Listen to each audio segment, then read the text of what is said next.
سلام، به قسمت دوم اپیزود 3 پادکست همفکری خوش اومدید. توی قسمت یک اپیزود 3 ما در مورد نقش خانم‌ها در صنایع مردسالار صحبت کردیم. توی این قسمت به ادامه اون بحث ادامه میدیم. همفکری پادکستی هستش که ما توی هر اپیزود یک مسئله رو بیان میکنیم، در موردش صحبت میکنیم، سوال میپرسیم و به دنبال راه حل واسه اون مسئله میگردیم. من فرنوش هستم و این اپیزود در اوگوست سال 2025 رکورد شده.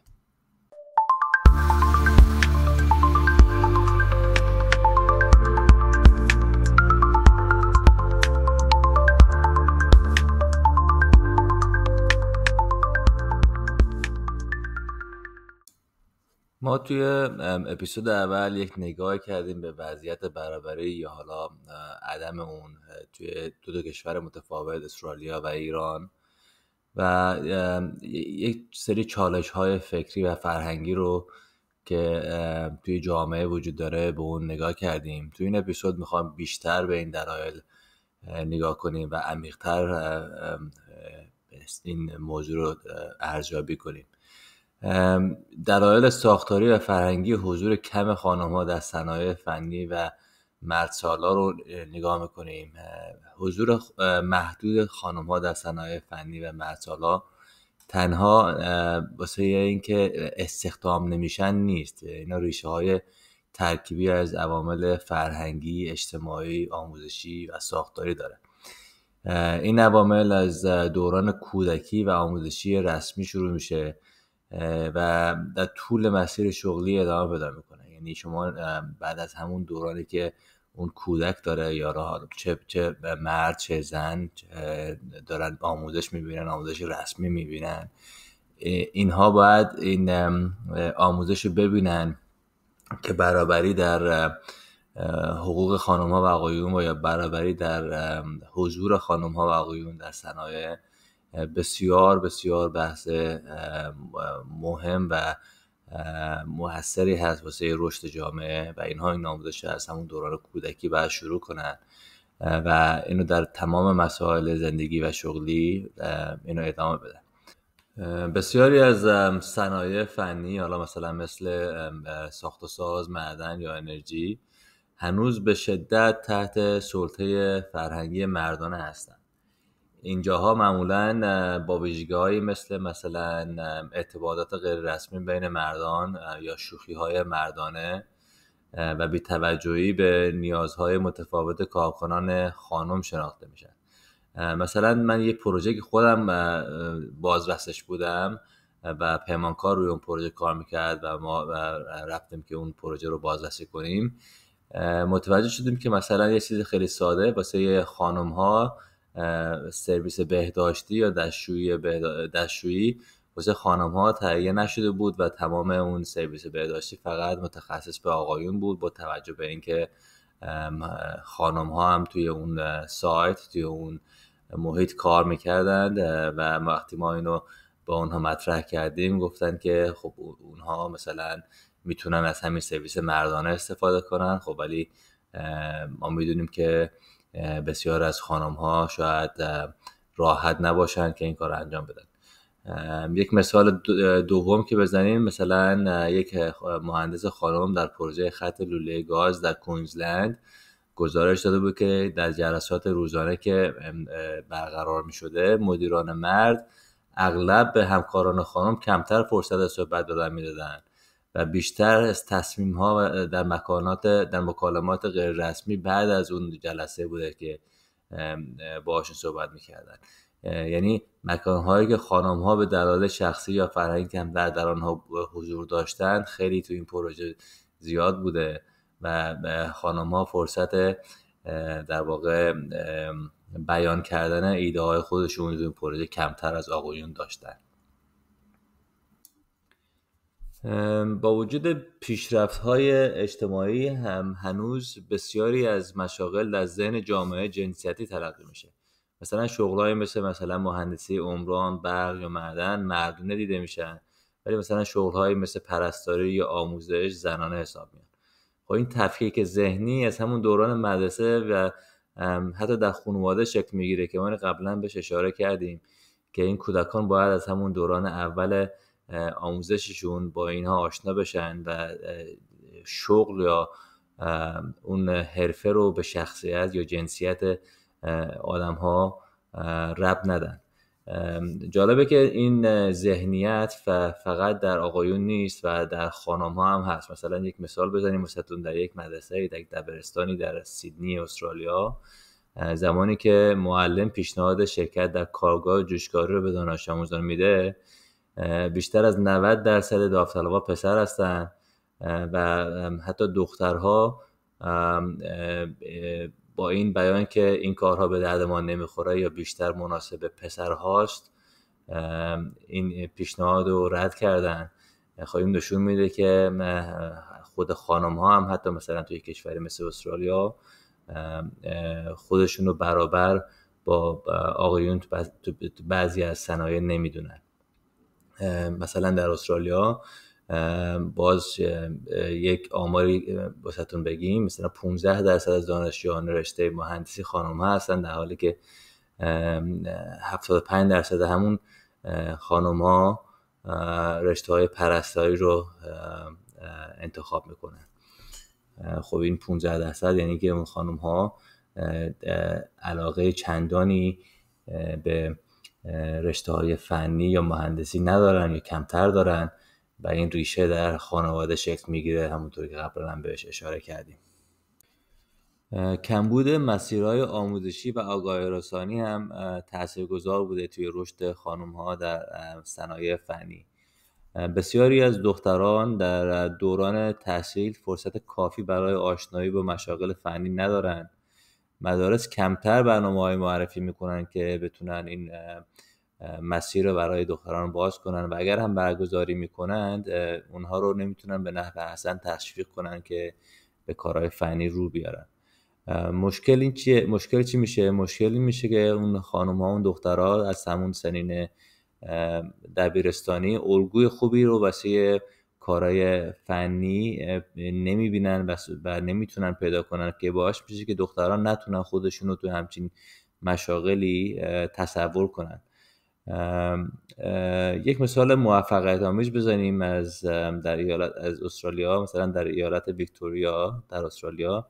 یک برنامه‌ای رو، یک پروگرامی رو اینا معرفی کردن به اسم Girls in STEM،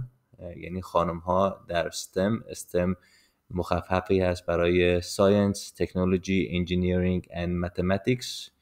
که اینها باعث شدن که این طبق این برنامه یک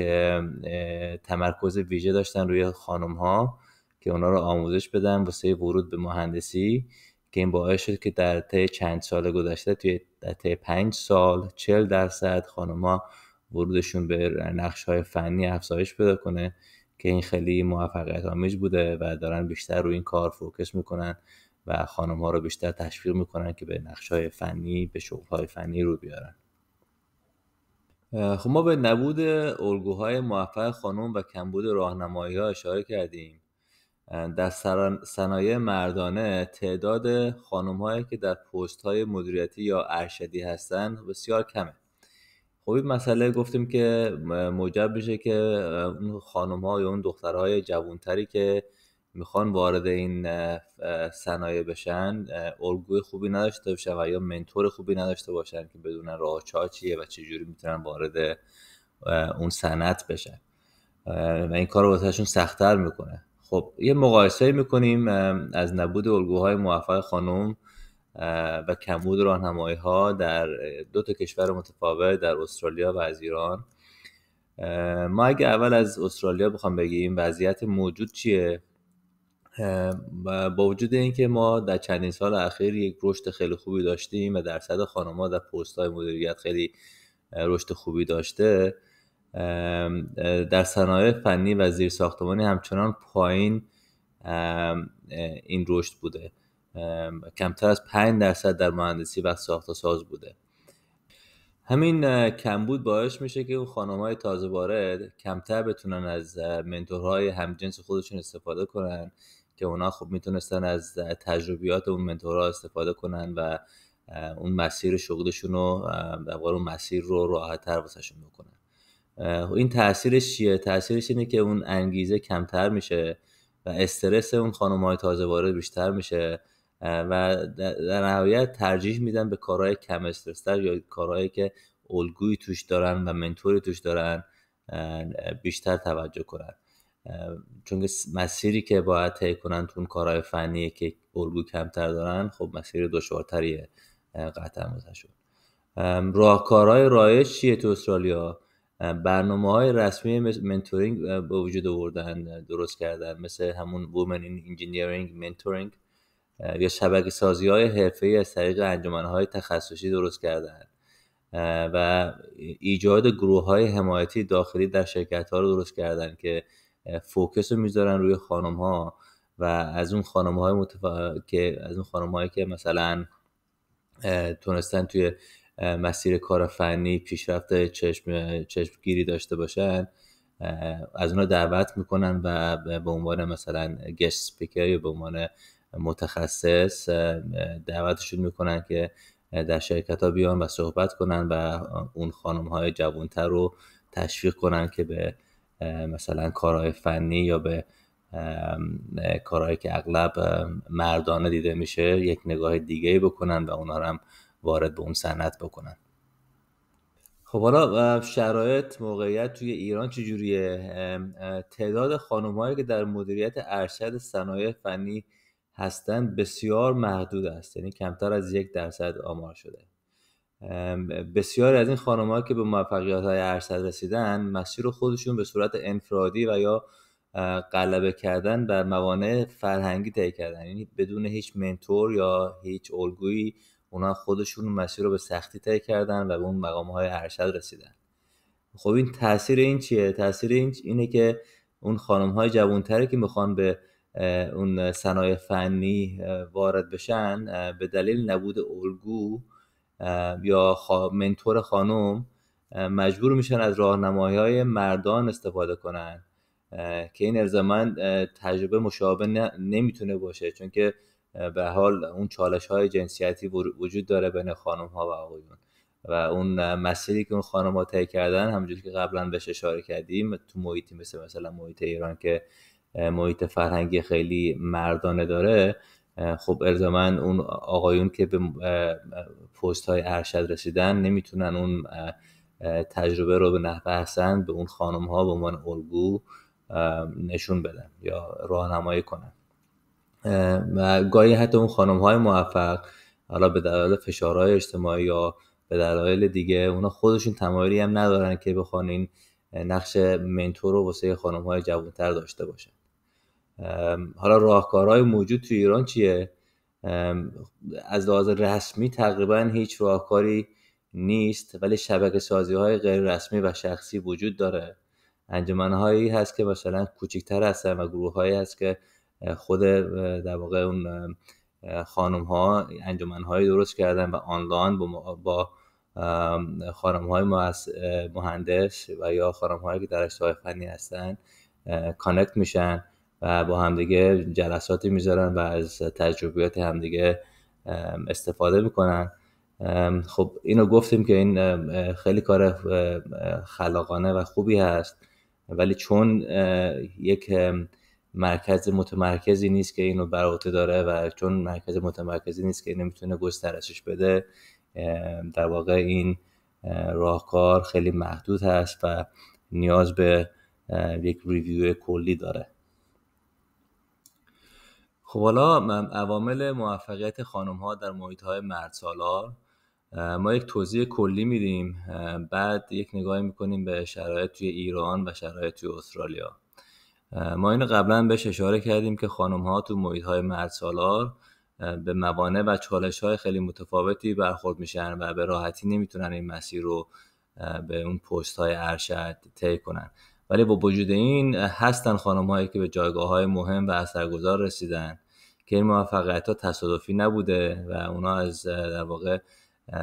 از تخصصات خودشون استفاده کردن و از استراتژی‌های شغلی و گاهی از حمایت‌های سازمانی و اجتماعی بوده. ما چند تا از این مهمترین عوامل رو بهشون اشاره میکنیم و بیشتر توضیح میدیم. مثلا دانش فنی قوی و تخصص عمیق، تسلط کامل برای حل مشکلات. مثلا خانم ها نشون دادن تو بعضی از صنایع که میتونن هم پا به پای آقایون تصمیمات خیلی تخصصی بگیرن و اون تصمیمات نشون داده که برای بهبود اون پروژه بوده و اون پروژه رو در واقع از مسیر به مسیر دیگه ای راهنمایی کرده و در کل موفقیت آمیز بوده. یک دلیل دیگه میتونه اعتماد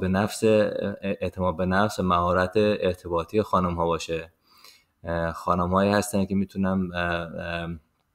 از بیان واضح و شفافشون استفاده کنن و جلساتی که مثلا میرن میتونن از خودشون دفاع کنن و در واقع با اون بادی لنگویجی که میتونن داشته باشن تو اون جلسات میتونن از نادیده گرفتنشون جلوگیری کنن و اون ایده هاشون رو بیان کنن و در واقع واسه پیشرفت خودشون تلاش کنن.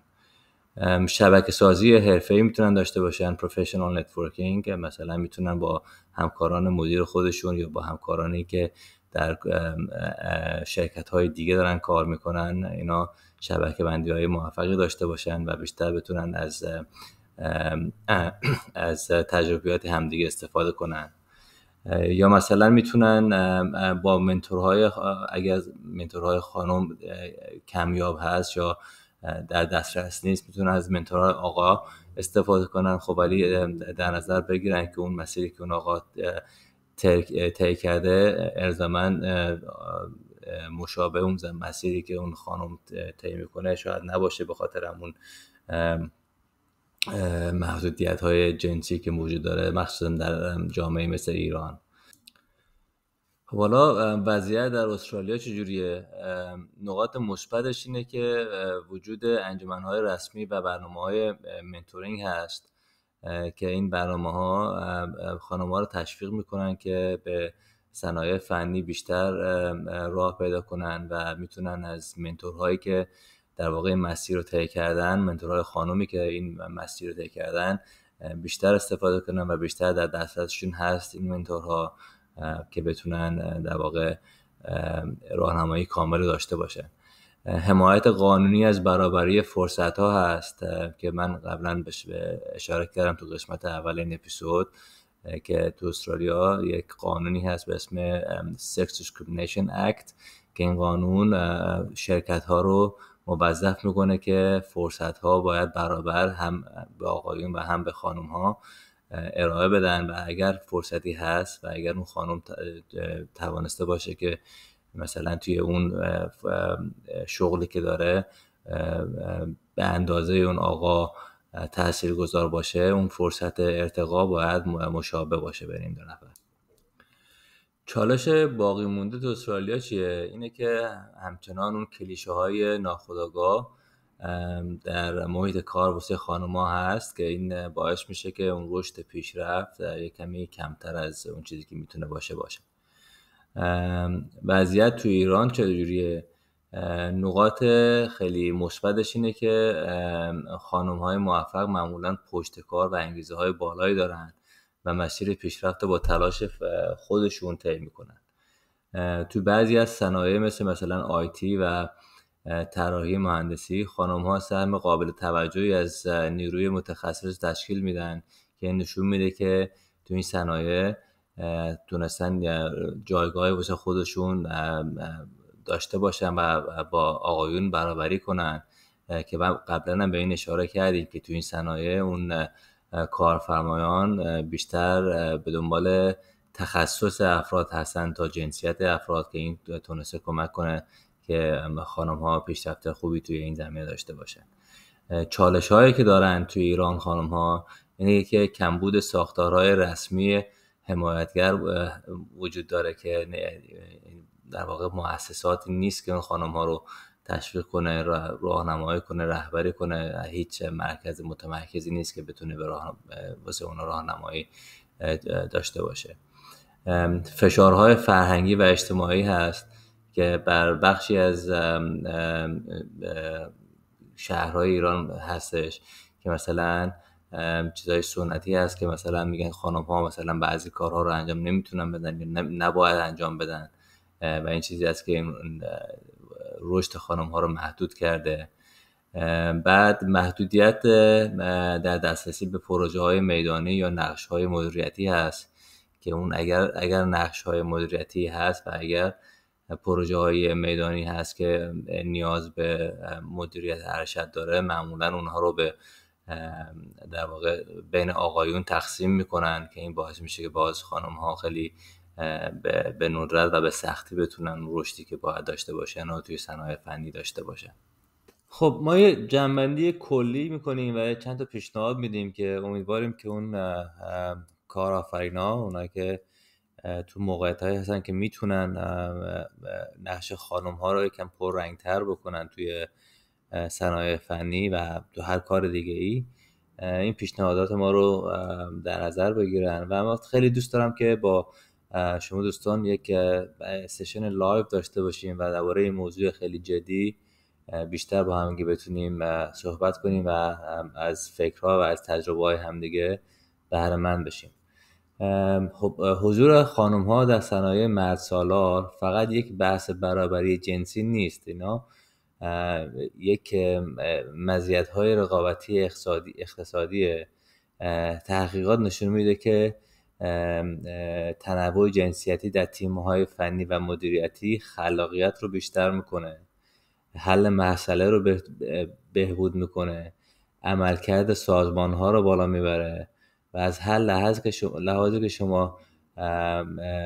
میتونید بهش فکر کنید، از این شرکت هایی که تونستن این برابری رو بیشتر بکنن خیلی موفق تر شدن و بهره‌وری بهتری رو تونستن داشته باشن. با وجود این شکاف جنسیتی در صنایع فنی هنوز در بسیار از کشورها از جمله استرالیا و ایران همچنان خیلی عمیق هستش و راهکارهای خیلی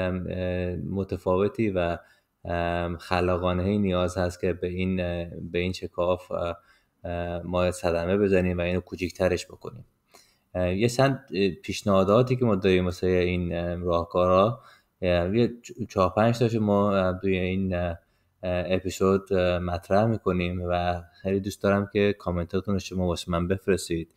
و اگه راهکارهای بهتری یا متفاوتی یا خلاقانه تری دارید با ما در میون بذارید که ما بتونیم بیشتر درباره‌اش فکر کنیم و با هم صحبت کنیم. پیشنهادهایی که ما در نظر گرفتیم واسه این کاهش شکاف جنسیتی در صنایع فنی اینها هستن: مثلا طراحی سیاست‌های حمایتی برای ارتقاء جایگاه خانم‌ها در محیط کار. خب در استرالیا ما گفتیم که یک روندی شروع شده و در واقع شرکت‌ها دارن از خانم‌ها حمایت میکنن که به ارتقاء شغلی برسن و به سمت‌های مدیریت برسن و گرچه این کمی کند بوده این پیشرفت، ولی باز یک روندی هست و شرکت‌ها دارن به اون سمت میرن. خب اینو مثلا میشه قوانینی آورد که شرکت‌ها رو مجبور کنن که آمارها رو به مثلا یک شرکت داوری دیگه نشون بدن و بتونن از این طریق موقعیت خودشون رو اعلام کنن که چه قدم‌هایی واسه پیشرفت خانم‌ها در محیط صنعتی برداشتن. تو ایران خب این سیاست‌ها نیست و حمایت قانونی نیست، اینو ما میدونیم، قبلا اشاره کردیم. خب ولی میشه شرکت‌ها رو مثلا در واقع ازشون خواست و اون مدیر عامل‌های اون شرکت‌های خیلی تاثیرگذار میتونن با تغییر دادن سیاست‌های داخلی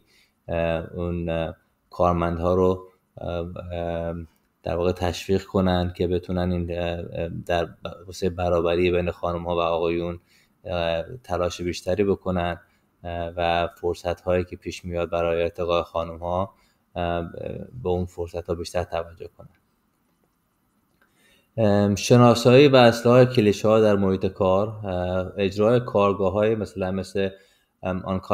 unconscious bias در استرالیا تجربه خیلی موفقی بوده که این میتونه تاثیرگذار هم تو ایران باشه. مثلا کارگاه‌هایی در نظر بذارن، ورکشاپ‌هایی در نظر بگیرن شرکت‌های بزرگ که مثلا بیشتر درباره unconscious bias صحبت کنن و در بیشتر درباره نقش خانم‌ها در محیط کار صحبت کنن که میتونه تاثیرگذار باشه. تقویت آموزش‌های فرهنگی و منابع انسانی برای مقابله با تبعیض، مثلا آموزش مقابله با تبعیض در کارگاه‌های متفاوت شروع بشه تو ایران که این میتونه باز نقش مفیدی واسه این نابرابری در ایران باشه. حمایت از شبکه سازی و ایجاد انجمن‌های تخصصی خانم‌ها که ما اینو بهش اشاره کردیم قبلا. در استرالیا ما مثلا مجتمع‌هایی هستن، انجمن‌هایی هستن به اسم مثلا Women in Engineering که نقش بزرگی واسه حمایت از نقش زنان دارن توی محیط کار و اینا خیلی تبلیغات خیلی گسترده‌ای میکنن و خیلی تونستن توی این زمینه خیلی موفق بودن و تونستن خانم‌ها رو بیشتر به سمت صنعت راهنمایی کنن. خب این انجمن‌ها میتونه در ایران هم شکل بگیره، گرچه اگه میتونه قانونی نباشه، اگه اون شرکت‌های بزرگ پشتیبانی شرکت‌های بزرگ باشه اونها میتونن این همچین انجمن‌های رو راه اندازی کنن که بتونن بیشتر به خانم‌ها در واقع منتورینگ داشته باشن واسهشون و بیشتر راهنماییشون کنن که به سمت نقش‌های کلیدی توی صنایع فنی راه پیدا کنن. خب به هر حال توی اکثر کشورهای دنیا این مسیر برابری خانم‌ها و آقایون در محیط کار، مخصوصا کارهای فنی، مسیر طولانی هست. توی بعضی از کشورها مثلا مثل استرالیا که یک سری قوانین وجود داره و یک سری یه روندی شروع شده که شرکت‌های بزرگ توی واسه حمایت خانم‌ها دارن قدم‌های بزرگی برمی‌دارن. این مسیر یکم آسان‌تر و کوتاه‌تر هست، ولی همچنان اون درصد خانم‌هایی که به این کارهای فنی ارتقا پیدا میکنن یا وارد این کارهای فنی میشن در مقابل آقایون خیلی کمتر است. ولی خب تو ایران که یک سیاست داخلی وجود نداره یا مثلا سیاست از لحاظ حکومتی وجود نداره که مرکزی باشه و شرکت ها رو در واقع وادار به هیچ گونه در واقع قدمی واسه این بهبود این مسئله بذاره، این مسیر یکم طولانی تر است. ولی امیدواریم که پیشنهادهایی که ما توی این اپیزود دادیم تاثیرگذار باشه و شرکت هایی که توی ایران هستن و توانایی ساپورت، توانایی بهبود این موضوع هستن، موضوع رو دارن، بیشتر به این موضوع نگاه کنن، چون که همونجوری که ما گفتیم قبلا این برابری بین خانم ها و آقایون در محیط کار خیلی مزایای خوبی داره، خلاقیت رو بالا میبره، حل مسئله رو بالا میبره و کلا طبق آماری که گرفته شده اون شرکت هایی که اون برابری بیشتری داشتن بین خانم ها و آقایون تونستن خیلی موفق تر توی اون مسیری که دارن میرن باشن و در مقابل رقیبانشون تونستن ترقی بهتری رو داشته باشن. خب ممنون از همراهیتون در این قسمت. امیدوارم که اون پیشنهادهایی که دادیم باعث بشه یا بتونه این برابری بین خانم ها و آقایان رو در محیط کار حداقل تو ایران افزایش بده. اگر کامنتی دارید، اگر پیشنهادهای دیگه‌ای دارید که دوست دارید مطرح کنید و میتونیم با هم دیگه بشینیم فکر کنیم درباره‌اش و راه حلی واسه این مشکل برابری بین خانم ها و آقایان حداقل توی ایران اگه هست، اگه فکر متفاوتی هست، خیلی دوست دارم اونو در میون بذارید و بیشتر درباره‌اش صحبت کنیم.